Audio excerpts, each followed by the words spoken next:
안녕하세요. 네.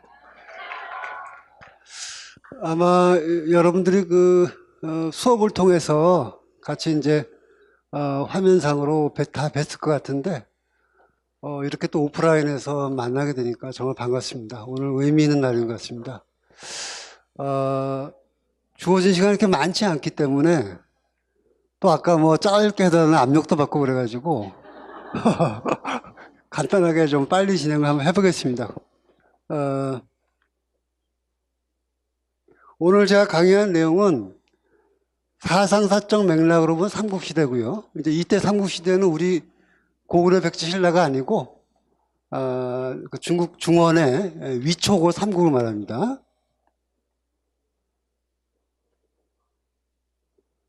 제가 그 2000년에 흔히 이제 대항공간이라고 하죠. 이제 그런 시민들을 위한 강좌를 열어서 쭉 해왔는데 그 과정에서 많은 사람들이 이제 무엇을 좋아하는지 살펴봤는데 아무래도 어떤 철학사적인 그런 그 흐름, 배경을 이해하고 싶어 하더라고요. 그래서 세계 철학사를 좀 써봐야 되겠다 싶어가지고 이렇게 1권과 2권을 지금 냈습니다. 1권은 2011년, 이제 2권은 최근에 냈죠. 그래서 오늘 말씀드릴 내용은 요 2권, 2권, 빛이 안 나오는데 하여튼 이 2권의 그 6장에 대해서 전부는 아니지만 말씀드리겠습니다. 삼국시대라고 하는 건 AD 3세기죠. 그러니까 서양에서 그 로마 제국이 서서히 젊기 시작하는 그런 시대, 기독교가 국교화되는 그 시대에 해당하는 시대예요. 이 AD 3세기가. 그래서 이때는 거대한 한 제국이 무너지고 새로운 군웅이 활과하는 그런 시대죠. 아마 동북아에 사는 사람들이 가장 좋아하는 얘기 중에 하나겠죠. 이게 그죠? 예. 근데 삼국지라는 역사서가 있고 삼국연의라고 하는 이제 소설이 있는데 아무래도 이제 소설인 연의가 많이 읽히죠. 그죠? 예.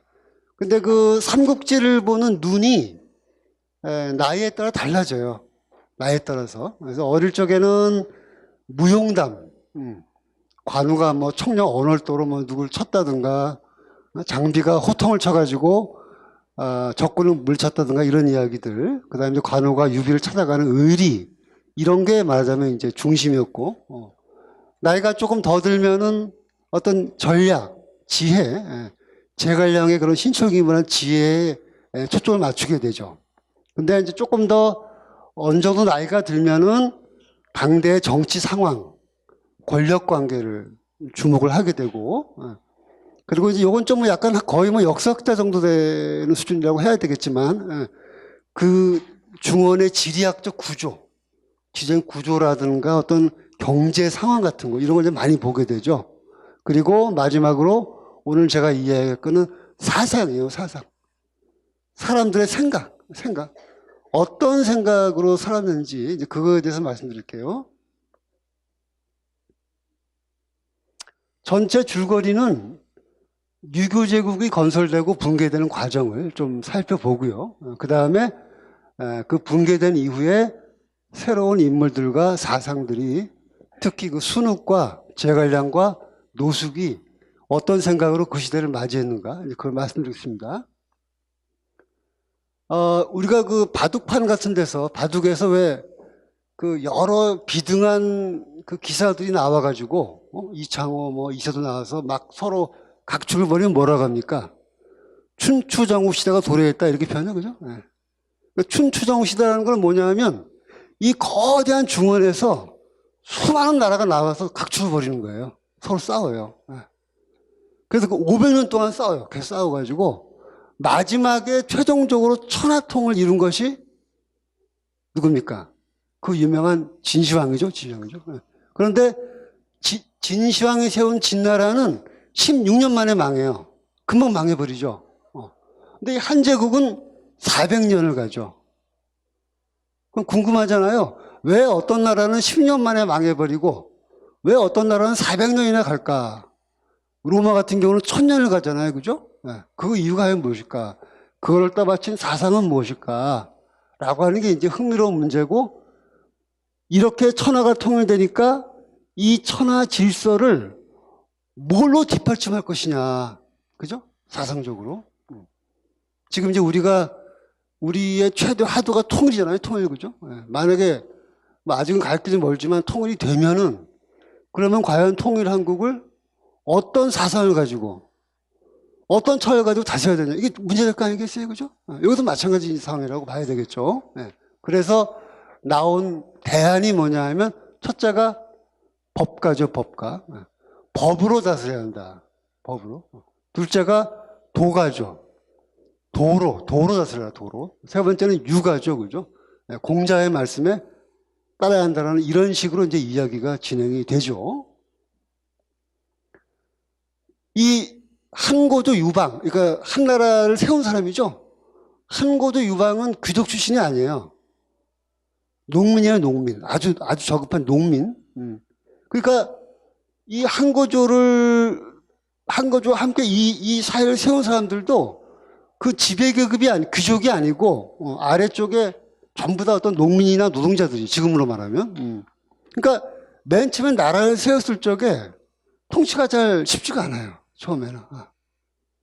그래서 유방이라는 사람은 육아를 엄청 싫어했어요. 육아 지식이 싫어해가지고. 왜냐하면 자기 농민 출신인데 커피 타면 나와가지고 뭐 공자는 이랬습니다. 맹점이 있습니다. 그러지 마세요. 그러면 기분 나쁘죠. 안 입겁죠. 굉장히 안 입겁죠. 그죠?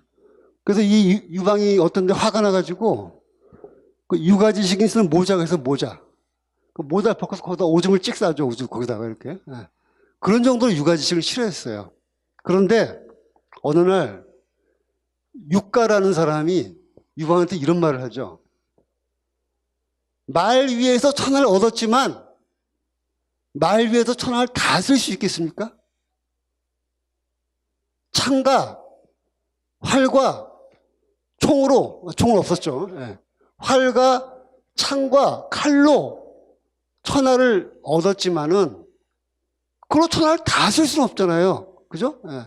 내가 싸워서 천하를 얻을 수는 있지만 이미 얻은 천하를 어떻게 칼과 창으로 다스리겠어요. 그렇잖아요. 그죠? 예. 이런 말을 하죠. 그래서 이 사람이 그때 퍼뜩 깨달아, 그렇구나. 이제는 내가 더 이상 말 위에서 칼을 휘두르는 사람이 아니구나. 한나라의 황제구나라고 하는 걸 깨닫게 돼, 이 사람이. 그래서 유방이 어떻게 천하를 다스릴 거냐 고민을 합니다. 그래가지고 이 사람이 한 생각이 뭐냐 하면 이 생각이죠. 천하는 일가다. 진시황과 한고조 유방은 반대. 뭐냐면 진시황은 권력 질서를, 국가 질서를 어떻게 저 아래까지, 사회 아래까지 구현할 수가 있을까? 사회의 맨 아래는 뭐가 있죠? 어떤 사회의 맨 아래 단위는 뭐냐면 가족이죠. 그죠? 가족이죠. 그죠? 네. 맨 위에 있다는 뭡니까? 국가죠. 그죠? 네. 근데 진시황은 어떻게 이 국가를 이 가족에다가 심을 수 있을까? 어떻게 국가를 모델로 해서 가족을 만들 거냐를 고민한 거죠. 근데 유방은 전혀 반대예요. 반대. 네. 네. 그 진시황은 지금식으로 말하면 탑다운죠. 탑다운. 네. 이 사람은 이제 바텀업식 이렇게 올라가는 식. 무슨 뜻이냐면은 어떻게 가족을 모델로 해서 국가를 만들 것이냐. 완전히 반대로 생각한 거죠. 그러니까 진시황은 어떻게 국가를 모델로 해서 가족을 만들 것이냐 생각했는데 한고조 유방은 어떻게 가족을 모델로 해서 국가를 만들 것이냐. 그래서 나온 말이 뭐냐면 천하는 일가인 거죠. 내가 백성의 아버지다. 황후는 백성의 어머니다라는 식의 어떤 그런 이데올로기를 만들어가지고 한나라를 통치합니다. 그래서 유교가 등장하게 되는데 법가는 너무 잔인하다. 너무 딱딱하다. 도가는 너무 무르다. 그럼 어떻게 하느냐? 유가가 제일 좋다. 그런데 유교 지식인이 금방 된 건 아니고 이러이러한 과정을 거쳐가지고 유교 지식인이 이제 그 나라를 장악을 한 거죠. 그래서 한 제국이 유교를 통해서 통치받게 돼요. 근데 그 한 나라가 만든 유교 제국이 그 모델이 그 이후에 이 동북아 전체 세계의 근본 모델이 돼요. 근본 모델이 됩니다. 그것이 바로. 지금 세상이 많이 바뀌었죠. 뭐 2000년 이후니까 어마어마하게 바뀌었지만 지금도 사실은 그런 모델이 많이 남아 있어요. 제사를 지낸다든가, 우리가 저 지방에 무슨 군 그러죠. 군. 무슨 도, 무슨 군. 그 군도 이때 만들어진 거예요. 그다음에 군인들 보면은 왜 소위, 중위, 대위 그러죠. 그 위자란 말도 이때 만들어진 거예요. 우리가 몰라서 그렇지 사실은 이때 만들어진 이 모델이 수천 년 동안 우리를 지배해온 겁니다. 수천 년 동안. 지금은 이제 많이 달랐지만 아직도 우리 삶 속에 많이 남아있죠. 그래서 마침내 예교사회, 유교에 의해서 통치되는 사회, 예교사회가 이제 등장하게 되죠. 그런데 이 사회가 붕괴합니다. AD 2세기가 되면. 두 가지 큰 요인이 있어요. 하나는 뭐냐면 예교사회가 위선사회로 둔갑한다. 공자가 뭐라고 했냐 하면 마음이 깃들어 있지 않은 예라고 하는 거는 그거는 허례허식에 불과한 거다. 껍데기에 불과한 거다. 근데 점점점 예라고 하는 게 마음에 우러나오는 게 아니고 일종의 출세를 위한 도구가 되었다. 그래서 아버지의 무덤을 무려 20년 동안 지켜서 사회에 칭찬이 자자한 사람이 알고 봤더니 그 사회에 난 자식이 5명이더라. 이런 식의 이제 웃지 못할 상황이 벌어지는 거죠. 그래서 위선사회가 도래하면서 사회 전체가 무너지게 되고 또 하나는 뭐냐면 계속 황제가 어린 나이에 등극을 해요. 형제가. 10살짜리 형제가 등장하고 3살짜리. 기록이 얼마일까요? 가장 어린 기록이 3달. 그 강보에 쌓여서 이렇게 올라오는 강보에 쌓여서. 여러분들 그 베르나르도 베르툴루치 감독의 마지막 황제 보였어요? 마지막 황제? 보셨습니까? 거기 보면 어린애가 나오잖아. 조그만 애가, 이만한 3살짜리가 왜 황제 돼가지고 왜 막 놀고 그러잖아. 그죠? 예. 그런 상황이지, 그런 상황. 근데 그게 한 번이면 좀 난데, 예. 한 번이면 그래도 뭐 외삼촌하고 이렇게 해서 잘 갈 수도 있는데, 이게 5번, 6번이가, 정확히 말하면 6번이 이렇게 반복이 돼요, 그게. 그러면, 황제가 어리면 권력이 어디로 갈까요? 응? 황제가 아주 어리면 권력이 어디로 갈까? 그 어머니인 황태후로 가겠죠?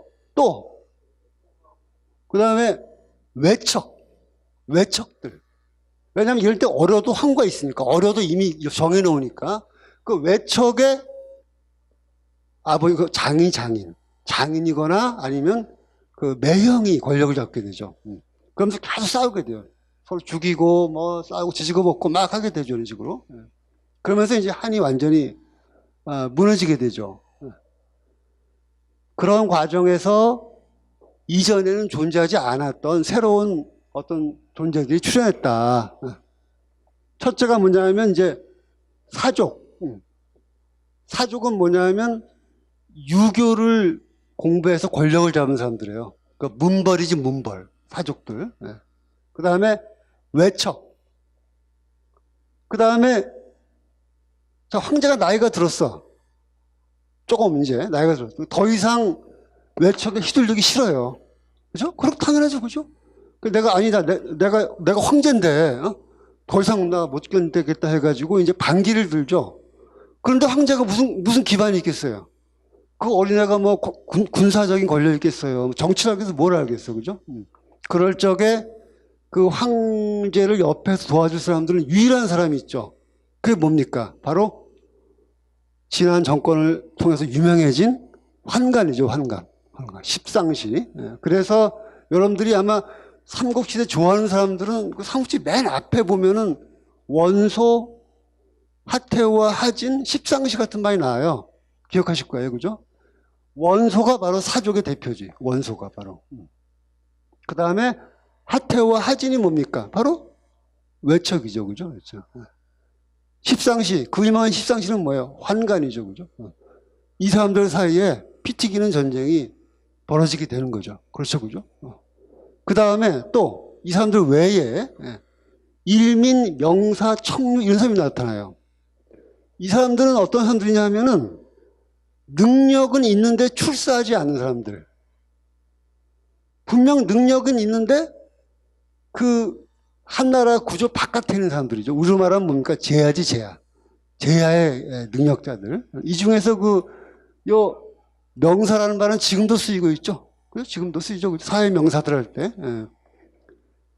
이 사람들이 누구냐 하면 바로 여러분들이 삼국지 읽을 때 늘 만나게 되는 바로 순욱, 제갈량, 노숙이에요. 바로 이 사람들이 바로.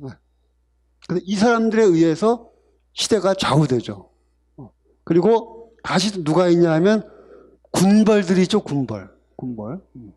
사회가 평화로울 적에는 법과 문화, 학문에 의해 지배되지만 사회가 혼란스러울 적에는 뭐에 의해 지배됩니까? 칼이죠, 칼. 사회가 좀 폭력이죠. 그러니까 군벌이 등장하거든요. 그 군벌이 누구냐면 바로 우리가 잘 아는 조조유비 성곤이에요. 그 다음에 마지막으로 농민들이 들고 일어나요. 농민들이 전부 다 들고 혁명군이 일어나죠. 머리에 그 누런 수건을 썼다고 그래가지고 황건적이래요. 황건적. 그래서 황건의 난이 발생합니다. 이렇게 한 제국이 무너지면서 이런 새로운 존재들이 세상에 나타난 거죠. 그래서 이런 사람들이 벌이는 흥미진진한 드라마가 바로 우리가 삼국지에서 있는 그런 이야기라고 볼 수가 있는 거죠. 아이고. 마지막으로 이 중에서 특히 순욱과 제갈량의 노숙의 차이가 뭔지 이걸 말씀드리면서 이야기를 마치겠습니다. 순욱은 조조의 모사죠, 그죠? 제갈량은 유비의 모사고, 그렇죠, 그죠? 노숙은 손권의 모사고, 그렇죠, 그죠? 순욱은 원래 원수한테 있던 사람이에요. 근데 나중에 조조로 가죠. 왜 가냐? 그 중요한 이유가 뭐냐면 맹치예요, 맹치. 관치가 아니라 맹치다. 법을 무르게 사용하는 게 아니라 엄격하게 적용해야 되는 거죠. 왜? 지금은 혼란기니까, 난세니까. 똑같은 법이라 하더라도 치세, 평화로운 시대의 법 적용과 난세의 법 적용은 갖출 수 없다는 거예요. 근데 원수 너무 무르다, 원수는. 조조야말로 그렇게 할 수 있는 사람이다. 라고 해서 조조로 가죠. 그런데 조조와 알력이 벌어져요. 왜 알력이 벌어지냐? 이거죠. 조조는 한 제국을 완전히 무너뜨리고 자기가 황제가 되려고 그러는 거예요. 조조는. 순욱은 뭐냐 하면 황제는 놔두고 그 조조가 2인자가 돼가지고 세상을 실질적으로 지배해야 한다. 완전히 성을 갈아서 황제가 되느냐, 아니면 그거 남겨놓고 한 제국은 남겨놓은 채로 실질적인 권력을 잡느냐. 실질적인 권력을 잡는 걸 뭐라고 하냐면은 헤게모니라고. 헤게모니라면 들어보시죠, 그죠? 헤게모니를 잡았다 그러잖아요, 그죠? 헤게모니라는 건 뭐냐면 전쟁의 상태로 가는 것도 아니고 완전한 평화도 아니고 어떤 특정한 권력자가 힘을 잡아가지고 힘으로 딱 누르는 거예요. 그 평화는 평화인데 힘에 의한 평화예요. 그게 헤게모니예요, 헤게모니. 지금 우리가 사는 세상은 미국과 중국이 헤게모니를 주고 있는 세상이잖아요. 그죠? 그런 개념이죠. 그래서 순욱은 조조가 헤게모니를 잡는 것까지는 찬성해도 한 제국을 무너뜨리고 황제가 되는 건 반대하는 거죠. 거기에서 두 사람은 결정적으로 갈라지게 되죠. 그래서 조조가 순욱한테 찬합을 보내요. 찬합을. 우리 아주 젊은 사람들은 찬합이 뭔지 모를 것 같아요. 알아요? 찬합 아시죠? 그죠? 이렇게 도시락 싸서 넣어가지고 가서 먹는 거예요. 그걸 이제 찬을 보내줘, 이렇게. 보냈는데, 순욱이 찬합을 딱 여니까, 뭐가 있었을까요? 아무것도 없습니다. 아무것도 없는 거예요. 아, 그래, 알았어. 나 죽을게. 거기서 자기가 이제, 자살하죠. 그래가지고. 그 다음에 두 번째는 제갈량인데, 순육에 비해서 제갈량은 운이 좋은 사람이에요. 굉장히. 네. 여러분들이 그 삼국연의를 읽을 적에 굉장히 편파적으로 묘사해 놨어요. 거기다가. 제갈량은 너무 지나치게 위대한 사람으로 묘사했고, 마치 마법사처럼. 그 다음에 순욱은 너무 비중을 적게 만들어 놨고, 노숙은 약간 바보처럼 마치 그 제갈량한테 맨날 당하는 사람처럼 했는데, 그건 실제하고 전혀 다른, 전혀 그건 소설적인 어떤 구성이지 실제하고는 다르죠. 물론 제갈량이 뛰어난 사람인 거는 당연한 거지만 조금 과장됐다고 봐야 되겠죠. 그죠? 제갈량은 중앙정부에 있는 사람이 아니라 지방정부인 유비한테 있었기 때문에 순욱과 조조가 갖게 된 알력을 겪을 이유가 없죠. 지방정부니까 황제를 놓고 싸울 일이 없죠. 그죠? 예. 그리고 제갈량도 패권을 주장했고 유비도 그렇게 생각했죠. 여기는 아무 이제 문제가 없어요. 그리고 제갈량은 정치를 아주 잘했다 그러죠. 예. 마지막으로 노숙이라는 사람은 아주 특이한 사람이에요. 이 사람은 왜 특이하냐 하면은 아예 중국을 세 개로 나누자. 아예. 그래서 세 사람의 황제를 두자라는 거예요. 이건 굉장히 파격적인 생각이에요. 왜 파격적이냐면은 이 동북아 세계는 동북아 현대 이전에 근대 이전에 동북아 세계의 불문율이 뭐냐면 황제는 한 명이야만 돼요. 반드시. 왕은 여러 명인 거지. 왕은 여러 명이지만 황제는 무조건 한 명이어야 되거든요. 근데 이 사람은 처음으로 이런 특이한 생각을 한 거예요. 세 사람의 황제를 더 가지고 아예 싸우지 말고 그냥 나누자. 그냥 세 개로. 이렇게 이제 얘기한 사람이죠. 그리고 자기 자신이 사족이 아니기 때문에 사족과 군벌은 맨날 싸우거든요, 서로. 군벌은 힘이 있잖아요, 힘. 칼이 있는데 지적 기반이 없는 사람들이고, 사족은 뭡니까? 유교 지식인 지적 기반이 있지만 현실적 힘이 부족한 사람이잖아. 그러니까 맨날 싸우는 거죠. 관료와 지식인은 항상 사정이 나쁘게 돼 있어요. 반드시. 그래서 이 사람은 성공과도 돈독한 관계를 유지했다. 이렇게 볼 수 있습니다.